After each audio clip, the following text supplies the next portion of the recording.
Hello, welcome to Until My Batteries Expire. If this is your first time to the channel, I usually post videos of the events I have personally attended, such as comic and cosplay conventions, wrestling shows, that sort of thing.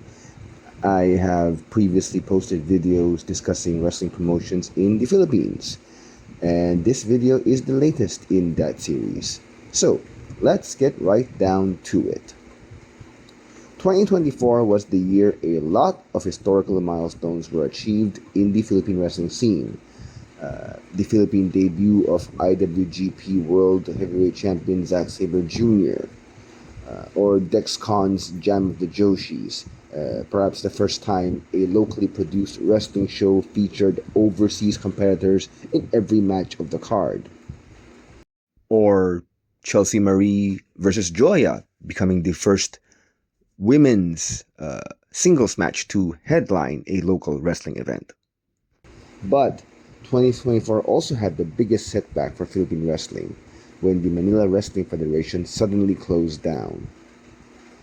I'm saying this because Puso Wrestling doesn't exist without MWF going out of business.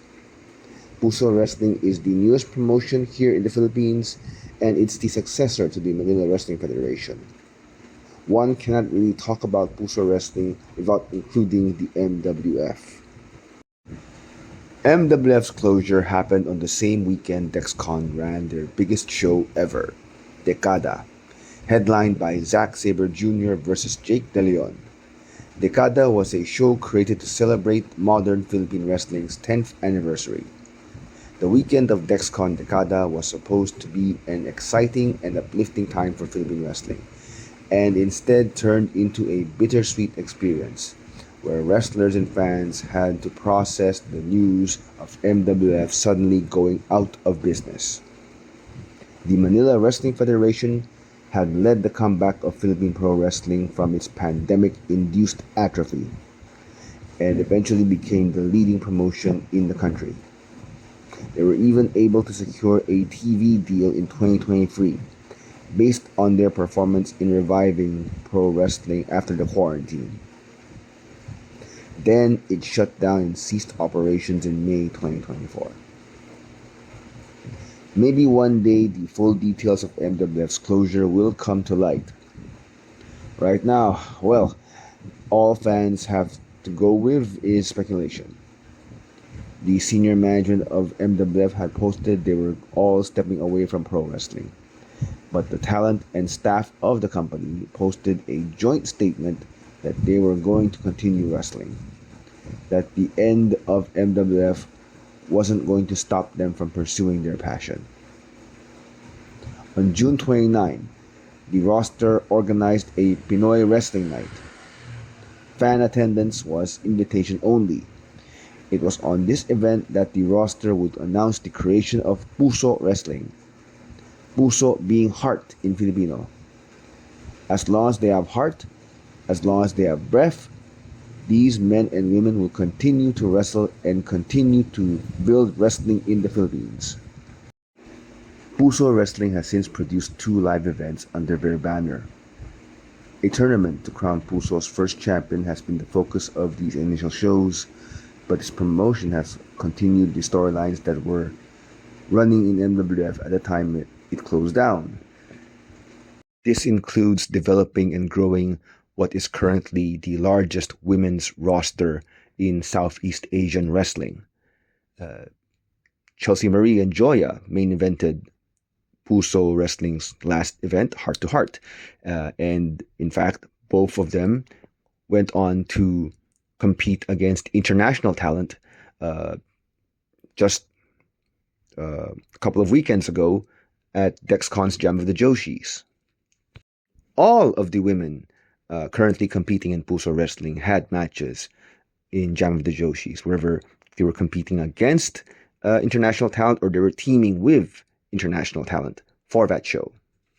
Puso Wrestling's next live event is scheduled November 30, a national holiday here in the Philippines. The first Puso Wrestling champion will be decided between tournament finalists Main Max and Aaron Liwanag. I might do a separate video on that and the storylines running in Puso Wrestling. While Puso Wrestling is essentially a reborn MWF, it is still a new company which doesn't have certain advantages MWF had. For one thing, Puso doesn't inherit the MWF TV contract. I would not be surprised if the broadcast partner, Rock of Manila TV, felt burned by MWF as suddenly going under. Rock of Manila TV might view anyone associated with MWF or Puso Wrestling as suspect, depending on what they were told regarding how MWF went out of business. Hopefully, Puso Wrestling does get signed to a broadcast contract, but that could be with any network, really. Another thing is that Puso Wrestling is not run by the same people who ran MWF. William Elvin Manzano, Veronica Litton, and Tarek Altayek were the principals in charge of MWF. All three have said in MWF's closure announcement that they will step away from being involved in professional wrestling in any capacity. Puso's leadership comes from the staff and roster who have decided to soldier on even with MWF's demise. They have to establish this new promotion as a sustainable business. They might not have the same financial resources MWF had access to. Puso may have to spend their first year or so getting established before corporate interests would consider them for partnerships. It is an unfortunate twist that the two promotions responsible for modern Philippine wrestling, MWF and PWR, have both been consigned to history. That said, Puso indeed is picking up where MWF left off.